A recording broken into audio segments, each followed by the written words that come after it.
아멘, 할렐루야. 우리 옆에 있는 분들과 인사합시다. 행복하세요. 축복합니다. 사랑합니다. 감사합니다. 이렇게 한 자리에 모이게 되니 너무나도 감격하고 기쁩니다. 특별히 우리 서원사님, 우리 최집사님 나오셔서 오랜만에 뵈서 너무 감사하고 하나님의 은혜로 우리가 함께 모였습니다. 앞으로도 우리가 코로나를 극복하고 함께 승리하는 날을 매일매일 맛봤으면 좋겠습니다. 사실 코로나 이전에 우리는 음식을 준비해서 예배 후에 같이 나눠 먹으면서 또 한 주간에 있었던 일들을 나누고 신교하고, 그것도 좀 아쉬워서 오후 찬양 예배를 드리고 헤어지곤 했는데요. 그날이 하루속히 회복되고 또 돌아왔으면 좋겠습니다. 시대가 바뀌고 첨단 과학이 날마다 발전하고는 있지만 기독교에 대해서 아직도 후진 문화이다 치부해 버리고 또 한물간 예전 것으로 그렇게 말하는 사람들이 있지만은, 기독교 문화라는 것은 그 성격이 아주 독특해서 세상 어떤 환경 문화보다도 아주 그들이 감히 따라갈 수 없는 무언가가 있어요. 그래서 그것으로 말미암아 우리가 주님을 찬양케 되고 또 우리가 함께 영광을 돌리는 것을 많이 느낍니다. 여러분, 사회생활을 잘 하려면 기본적으로 갖춰야 될 요건이 몇 가지가 있죠. 그 중에서도 좋은 인간관계, 조금 더 자세히 설명하면 좀 덕스러운 대인관계를 유지하는 능력만큼 중요한 것이 없다고 생각합니다. 하버드 대학교 경영대학원에서 사용하는 교재에 이런 내용이 있다고 합니다. 두뇌를 갈고 닦고 기술을 연마하는 훈련을 잘하면 사회에서 성공할 확률이 10%에 비해 대인관계에 뛰어나면 성공할 확률이 85%에 이른다. 대인관계를 덕스럽게 잘함으로써 성공하는 사람이 머리가 좋고 똑똑해서 성공하는 사람보다 훨씬 많다는 이야기입니다. 어떤 조사 자료에 보면은 직장에서 업무 능력이 떨어져서 해고당하는 경우보다 대인관계의 문제를 일으켜서 해고당하는 경우가 거의 2배나 된다는 통계도 나와 있습니다. 그만큼 대인관계는 살아가는데 아주 중요한 요소일 것입니다. 그렇다고 이것을 요즘 말처럼 여러분 줄을 잘 서야 합니다, 이렇게 뜻으로 오해해서는 안 되겠습니다. 오해하지 마십시오. 절대 그런 의미가 아닙니다. 어떤 인간관계를 가진냐에 따라서 그 사람의 삶이 결정될 수 있음을 말하고 있습니다. 하나님께서는 우리가 읽은 본문에서 중요한 진리 하나를 가르쳐 줍니다. 그리스도인은 사회생활을 하면서 불신자, 예수를 안 믿는 이 불신자들과 덕스러운 인간관계를 유지해야 하고 그것으로 하나님 아버지께 영광을 돌려야만 한다는 것이죠. 그래서 우리 성도들 대부분은 교회에만 갇혀 사는 사람들이 아닌 것입니다. 세상의 의미에서 볼 때에 예수님을 믿지 않는 사람들은 예수쟁이들과 우호적인 관계를 이루거나 사귀려고 하기보다는 어떻습니까, 여러분? 좀 피하려고 하는 경향이 더 강합니다.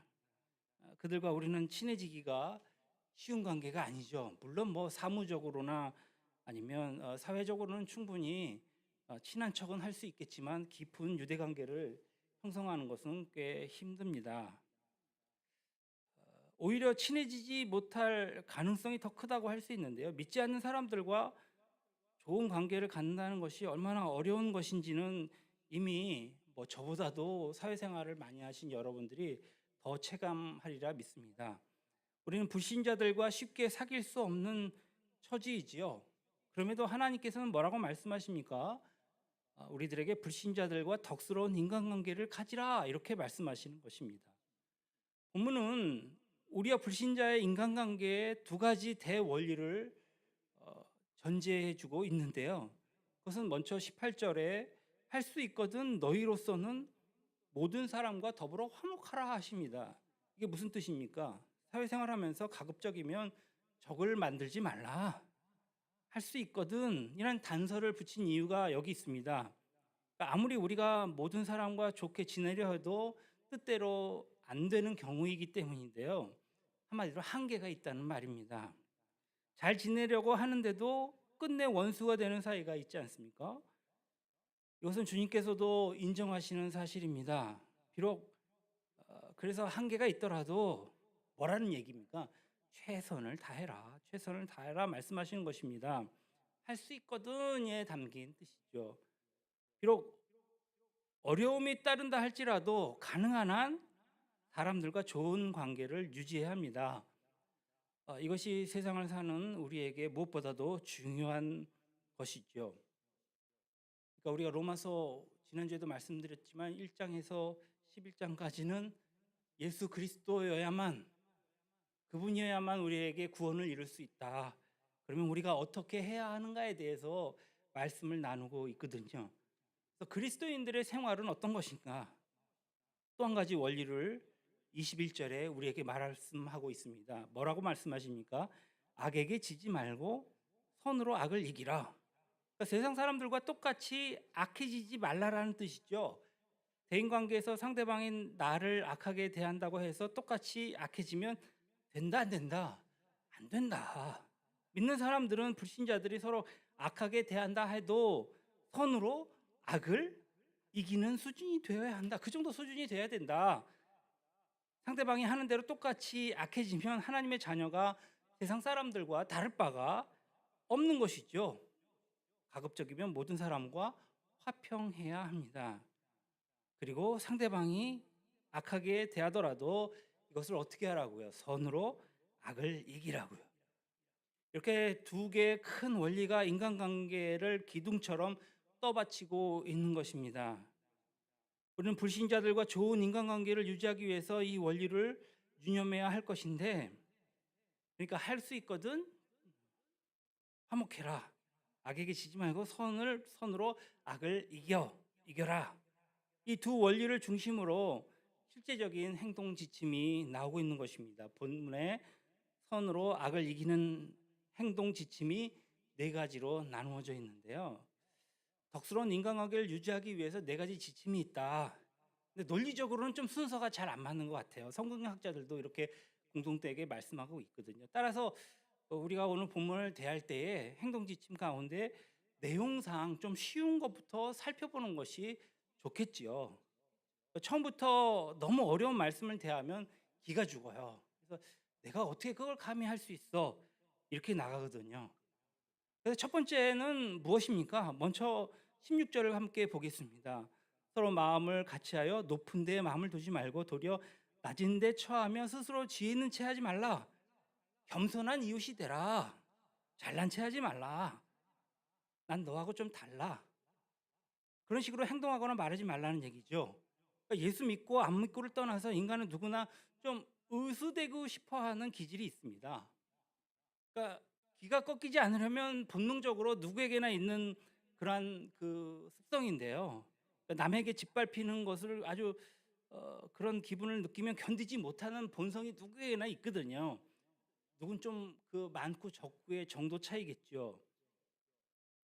난 너보다 낫지 이런 우월 의식을 갖고 살기를 원하고 또 다른 사람이 그렇게 인정해 주기를 바라는 마음 누구에게나 있습니다. 예수 믿는 사람이라고 해서 다릅니까? 우리가 날마다 하나님 앞에 말씀을 읽고 기도하지만 실제로 너는 겸손한 이웃이냐?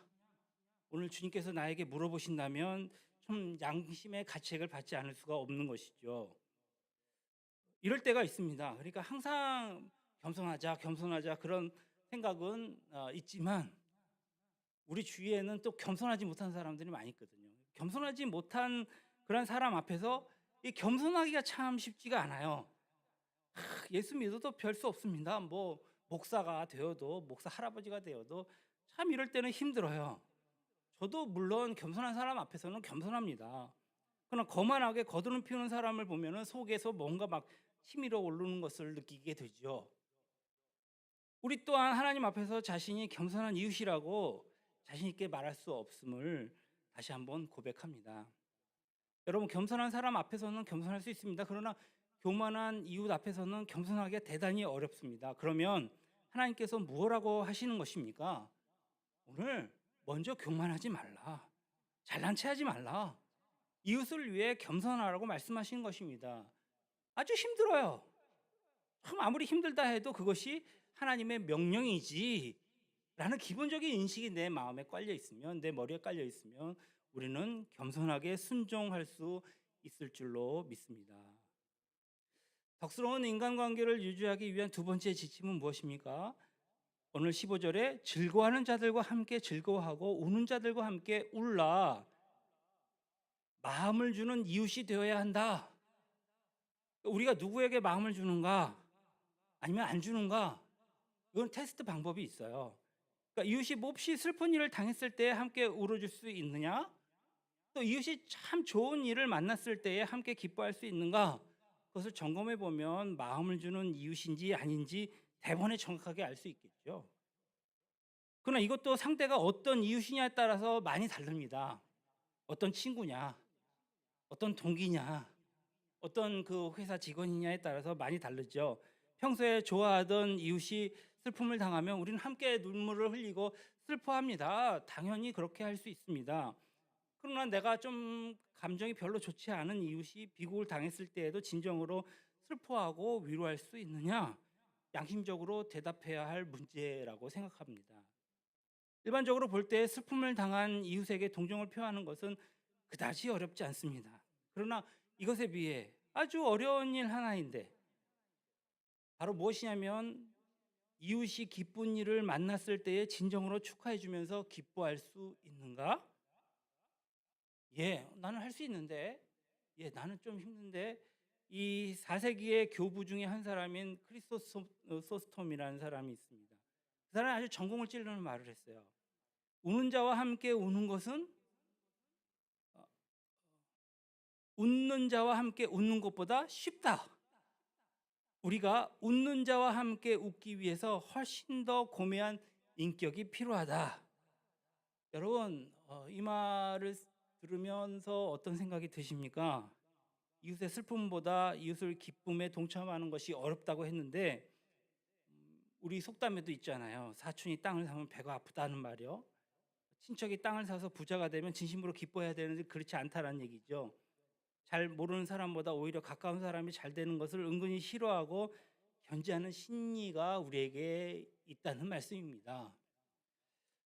제가 섬기던 교회에서 나와서 개척을 바로 못했어요.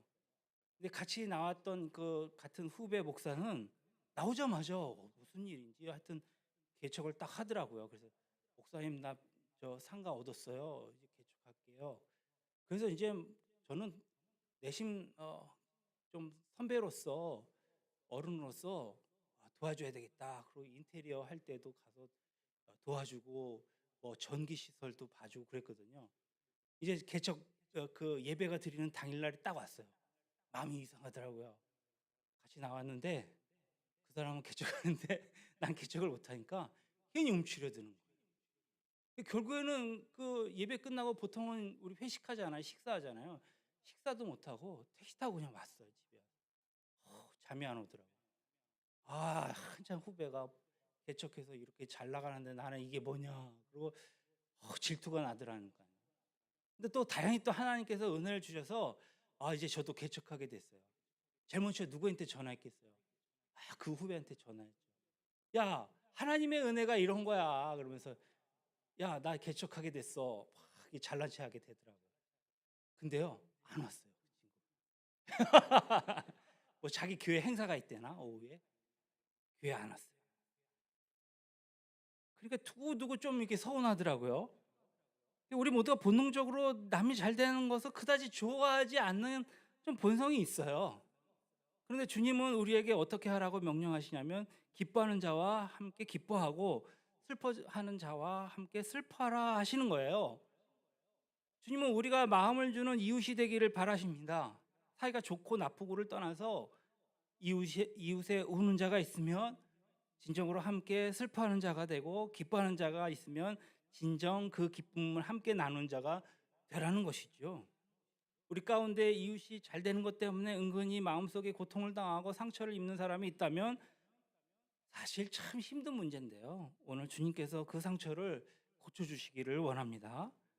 그리고 자기보다 형통하게 보이는 이웃을 볼 때에 질투가 생기고 마음이 불편해지는 사람이 있다면 성령께서 그 마음을 다스려 주시며 깨끗하게 해주시기를 바랍니다. 자, 덕스러운 인간관계를 유지하기 위한 세 번째 지침은 축복하는 이웃이 되는 것입니다. 14절에 너희를 박해하는 자를 축복하라, 축복하고 저주하지 말라. 박해는 원래 신앙을 지키기 위해서 애쓰는 과정에서 받는 고난을 가리키죠. 그러나 좀 더 넓은 의미에서 보면 아무 이유 없이 믿는 우리를 괴롭히고 암암리에 손해를 입히는 온갖 그 압박들을 일컬어서 우리를 박해라고 할 수 있습니다. 우리에게 이러한 박해를 가하는 사람들을 과연 우리는 축복할 수 있을까? 이런 질문 앞에서 정말 불편합니다. 우리 중에는 좀처럼 이런 경험이 없기 때문입니다. 예수 믿는 것 때문에 좋은 물건을 빼앗긴 적도 없고 예수 믿는다는 것 때문에 가족이 뿔뿔이 흩어진 적도 없습니다. 믿는다는 것 때문에 뺨 한 대 맞아본 적도 없는 것이 우리의 실정인데요. 견디기 어려운 박해를 당할 때 저주하지 않고 축복하는 것, 이거 인간의 힘으로 가능하겠습니까? 우리는 예수님이 세상에 계실 때에 어떻게 하셨는지 살펴볼 필요가 있습니다. 예수님이 박해당하실 때에 어떻게 하셨나? 베드로전서 2장 23절에 우리에게 가르쳐 주는데요. 베드로전서 2장 23절. 욕을 당하시되 맞대어 욕하지 아니하시고 고난을 당하시되 위협하지 아니하시고 오직 공의로 심판하시는 이에게 부탁하시며. 예수님은 박해 당하실 때에 결코 저주하지 않으셨다. 오히려 돌아가시기 전에 그들을 위해서 기도하시고 죄를 용서하시고 축복해 주셨다는 거예요. 주님은 오늘도 우리를 향해서 말씀하십니다. 오늘 베드로전서 3장 9절에 악을 악으로 욕을 욕으로 갚지 말고 도리어 복을 빌라. 이를 위하여 너희가 부르심을 받았으니 이는 복을 이어받게 하려 하심이라. 우리를 핍박하는 자를 축복하게 하시려고 주님이 우리의 모든 죄를 다 용서하시고 하나님 앞에서 부르심을 받도록 길을 열어주셨다. 얼마나 대단한 말씀입니까? 그러므로 상대가 어떤 사람이든 간에 우리는 복을 빌어야지 저주해서는 안 된다는 것이죠. 그러나 실상은 말대로 쉽게 잘 되지는 않습니다. 주님의 은혜를 구하면서 이 말씀 앞에 두려운 마음을 가지고 우리는 귀를 기울여야 할 것입니다. 혹시 여러분들 입에 저주가 많습니까? 축복이 많습니까? 야곱은 이런 탄식을 했어요. 야고보서 3장 9절로 10절에 이것으로 우리가 주 아버지를 찬송하고 또 이것으로 하나님의 형상대로 지음받은 사람을 저주하나니. 여기서 이것은 내 입술입니다. 한 입에서 찬송과 저주가 나오는도다. 내 형제들아 이것이 마땅하지 아니하니라. 우리 자신을 위해서라도 마땅하지 아니한 짓은 안 하는 것이 복입니다. 여러분, 입에서 나오는 축복과 저주 어떻게 생각하십니까? 여러분은 혹시 여러분 입에서 나오는 것들이 정말 그대로 된 경험이 있으십니까? 저는 이제 논산에서 훈련을 받았어요. 군대 갈 때. 이 뭡니까? 교장은 그 훈련소 영내에 있는 것이 아니라 1시간씩 떨어져 있어요. 그러면 이제 그 사격 교장이 한 1시간 거리 멀리에 있는데 거기를 가기 위해서는 엄청난 훈련을 해요. 그러니까 뭐 오리걸음을 한다든지 뜀박질을 5km를 한다든지 막 그렇게 사람을 괴롭혀요. 왜냐하면 그 사격장에 가기 때문에 혹시나 이런 그 사고를 예방하기 위해서 좀 그렇게 혹독하게 하는 것 같아요. 아주 딱 죽을 맛이에요. 제가 군대 갔을 때가 8월 한 중순 정도 됐는데 막 뜨거운데 오리걸음을 시키고 막 그 구보를 시키는 거예요. 뜀뛰기를 시키는 거예요. 완전군정한 상태에서. 그리고 거기 가서도 혹시 오발 사고 때문에 그런지 구타가 있어요. 저희가 30년 전이니까 구타가 있을 만도 하죠.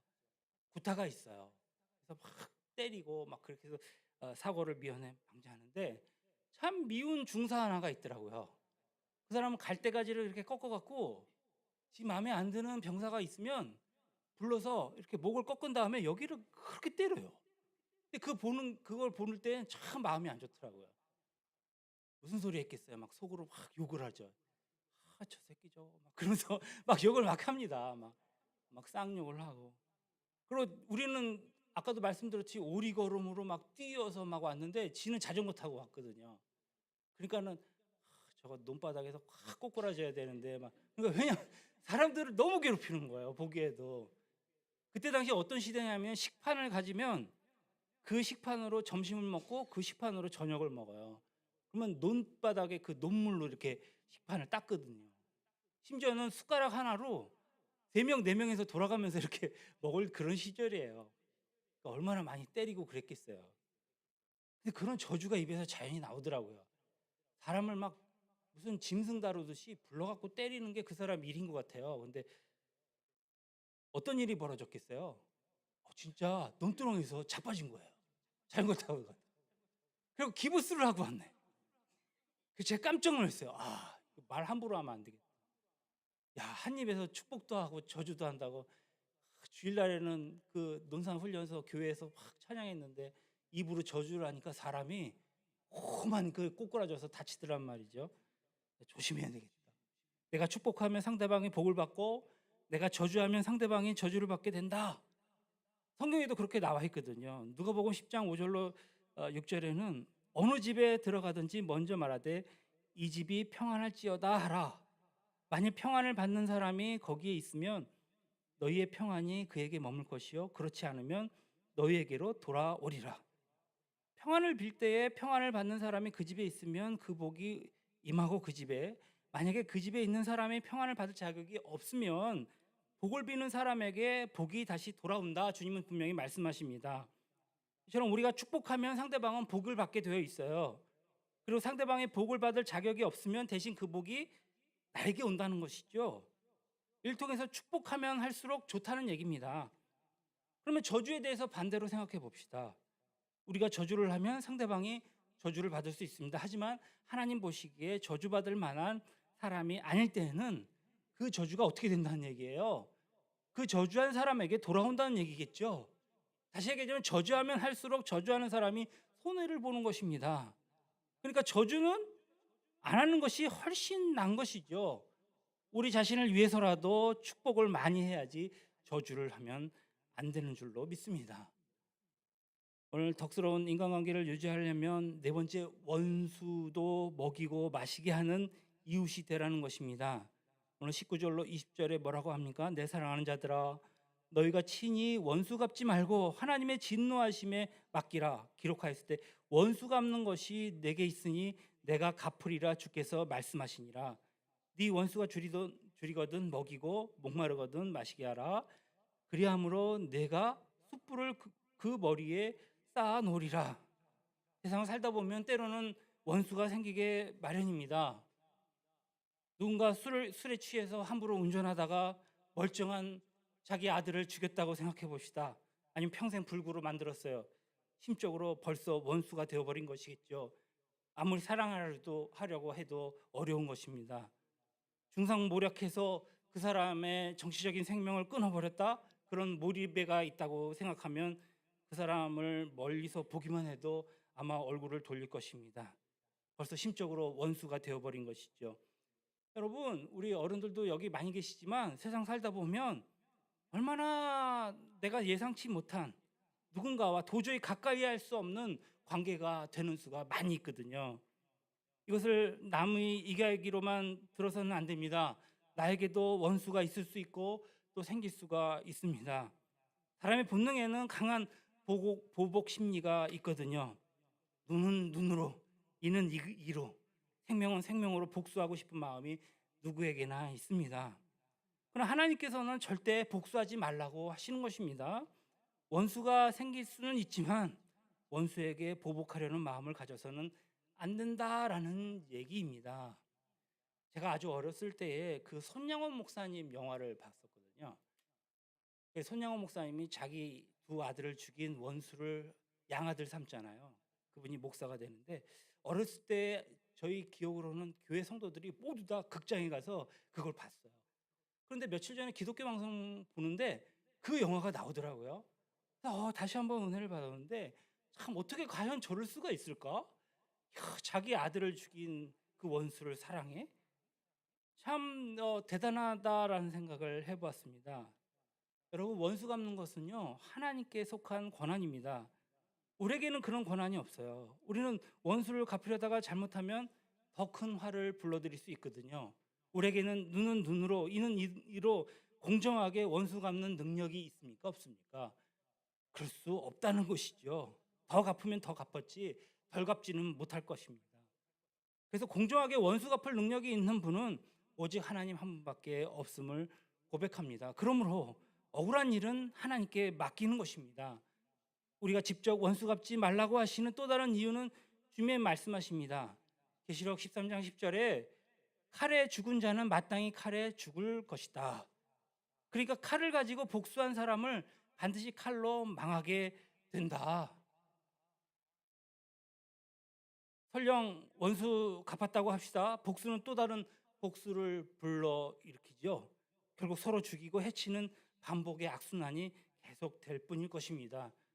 그럴 때 우리 마음에 평안이 있을 수 있을까요? 절대 평안할 수 없겠죠. 원수 갚으려고 하지 말고 억울한 일 모두 하나님께 맡겨야 할 것입니다. 그래야 우리는 좋은 이웃으로 이 세상을 행복하게 살아나갈 수 있을 것입니다. 구약성경에 보면 야곱 이야기가 나오는데 야곱의 재산이 꽤 모여졌을 때에 세겜성 앞에 거주한 일이 있었습니다. 그 야곱의 외동딸인 디나가 세겜성을 구경하러 그 안에 들어갔다가 그만 관광 중에 좋지 못한 일을 당하죠. 세겜 추장에게 성폭행을 당한 것입니다. 자존심이 누구보다도 강한 이스라엘 사람들이 할례 받지 못한 이방인들에게 욕을 당했으니까 그 충격은 대단했습니다. 그래서 소식을 들은 야곱의 11 아들 가운데 레위와 시므온이 분을 참지 못했습니다. 결국 그들은 복수를 단행했죠. 그날 밤에 성 안으로 몰래 들어가서 남자들을 다 죽여버리고 맙니다. 아마 우리 같으면 속이 후련했을 텐데 오늘 야곱의 모습은 절대 그렇지 않았습니다. 구약시대에 하나님을 두려워하며 살던 이 경건한 족장은 복수한 것에 대한 강한 경계를 하고 있는 것입니다. 오히려 그 사건은 그에게 한시도 잊을 수 없는 마음의 고통으로 남았습니다. 무엇을 보고 그렇게 말할 수 있었습니까? 그 사건이 터진 지 70년이 지난 후에 야곱의 나이가 147세 되었을 때에 이제 생명의 한이 다 되어서 임종을 앞두고 있었습니다. 그때까지만 해도 복수의 피를 흘린 두 아들을 야곱은 용서하지 못한 것을 창세기 49장 6절로 7절에 말씀해 주고 있거든요. 내호나 그들의 모의에 상관하지 말지어다. 내 영광과 그들의 집회에 참여하지 말지어다. 그들이 그들의 분노대로 사람을 죽이고 그들의 혈기대로 소의 발목 힘줄을 끊었음이로다. 그 노여움이 혹독하니 저주를 받을 것이요 분기가 맹렬하니 저주를 받을 것이라. 내가 그들을 야곱 중에서 나누며 이스라엘 중에서 흩으리라. 여기서 나눈다는 얘기는 갈라놓는다는 얘기겠죠. 이 상황이 무슨 상황이냐면 이제 그가 임종을 앞두고 후손들에게 복을 비는 자리예요. 그런데 두 아들을 저주하고 있거든요. 그만큼 사적인 복수는 죄악시했던 것입니다. 요셉도 마찬가지입니다. 그가 자기를 팔아먹었던 형제들을 앞에 놓고 그렇게 말하지 않습니까? 형제들이 자기를 노예로 팔았지만 요셉은 하나님을 향한 철두철미한 신앙으로 복수하고 싶은 유혹을 뿌리치고 승리할 수 있었던 것을 보게 됩니다. 예수 믿는 사람은 예나 지금이나 그렇게 살아야 합니다. 오늘 20절에 내 원수가 줄이거든 먹이고 목마르거든 마시게 하라. 그리함으로 네가 숯불을 그 머리에 쌓아 놓으리라. 원수에게 복수하지 않고 오히려 그들이 어려웠을 때 먹일 것을 먹이고 마실 것을 가져다 주면 그들의 머리에 숯불을 얹는 것과 같다. 여러분, 뜨거운 화로를 머리에 얹는 사람이 있다고 상상해 보십시오. 얼마나 화들짝 놀라며 기리기리 뛰겠습니까? 머리에 숯불을 얹는다는 비유가 무엇을 의미하는지에 대해서는 여러 가지 해석이 있지만 저는 이것이 참된 복수가 아닌가 싶습니다.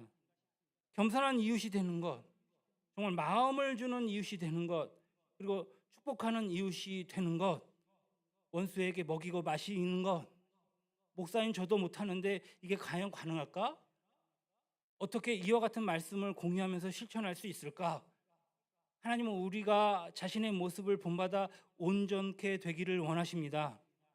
그러니까 우리가 하나님처럼 온전하게 되는 것을 원하시기 때문에 이토록 어려운 명령을 하시는 것이다 생각이 듭니다.